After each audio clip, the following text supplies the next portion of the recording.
अस्सलामु अलैकुम वरहमतुल्लाहि वबरकातुहू। उम्मीद है कि आप तमाम खैर और आफियत से होंगे।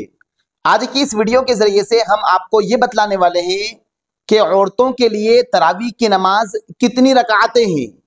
क्या औरत 4 रकात भी तरावी की नमाज अदा कर सकती है, या क्या औरत 8 रकात भी अदा कर सकती है, या औरत के लिए भी 20 रकात जिस तरह मर्दों के लिए जरूरी है इसी तरह 20 रकात अदा करनी पड़ेगी। दूसरा सवाल आज की इस वीडियो के जरिए से हम आपको ये बतलाने वाले हैं कि क्या औरत तरावी की नमाज बैठकर पढ़ सकती है या नहीं पढ़ सकती है। अक्सर खवातीन फर्ज नमाज तो खड़ी होकर पढ़ती हैं, लेकिन तरावी की नमाज बैठकर पढ़ती है। तो क्या औरतों का तरावी की नमाज बैठकर पढ़ना सही है? वो आज की इस वीडियो के जरिए से कुरान और हदीस की रोशनी में हम आपको बतलाने वाले हैं।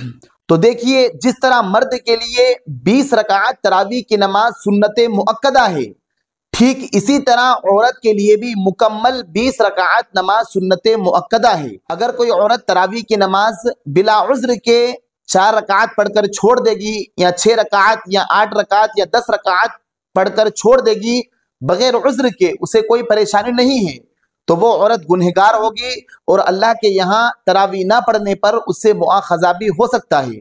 इसलिए कि तरावी की नमाज जो है वो सुन्नत मुअक्कदा है और 20 की 20 रकात तरावी की नमाज सुन्नत मुअक्कदा है।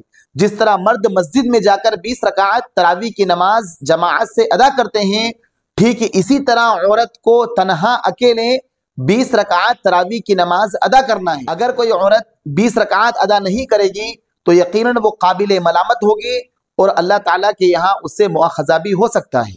तो लिहाजा औरतें इस मसले को अच्छी तरीके से समझ लें कि जिस तरह मर्द के लिए 20 रकात जरूरी है, इसी तरह औरत के लिए भी 20 रकात तरावी की नमाज जरूरी है।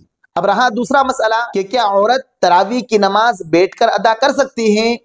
तो देखिए, जो फर्ज नमाजें हैं, जैसे 5 नमाजें जो फर्ज है, फजर, जोहर, असर, मगरिब, इशा, इनकी फर्ज जो रकातें हैं, जैसे फजर में 2 रकात है, जोहर में 4 रकात है, असर में 4 फर्ज हैं, मगरिब में 3 फर्ज हैं, इशा में 4 फर्ज हैं। और वाजिब नमाजें जैसे वित्र की 3 रकात नमाज वाजिब है इशा में तरावी के बाद जो अदा की जाती है, और ईद की नमाजें जो ये वाजिब नमाजें हैं और फर्ज नमाजें हैं, इन नमाजों में क़याम फर्ज है।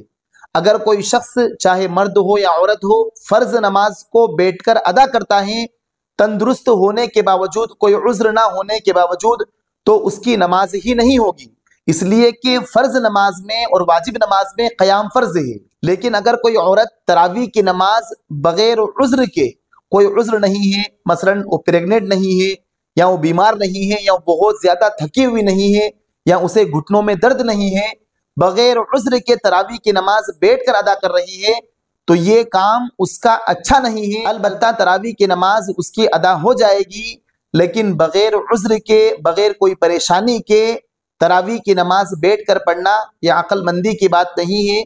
शरीयत इस चीज को पसंद नहीं फरमाती है। बेहतर ये है कि जो तंदुरुस्त औरतें हैं वो तरावी की नमाज भी खड़े होकर अदा करें। उम्मीद है कि आप इन दोनों मसाइल को अच्छी तरीके से समझ गए होंगे। अगर वीडियो पसंद आई हो तो आप हमारी इस वीडियो को अपने दोस्तों के पास शेयर करें, साथ साथ हमारे चैनल को सब्सक्राइब करें। फजज़ाकुमुल्लाहु खैरन व अहसनल जज़ा। अस्सलामु अलैकुम व रहमतुल्लाहि व बरकातुहू।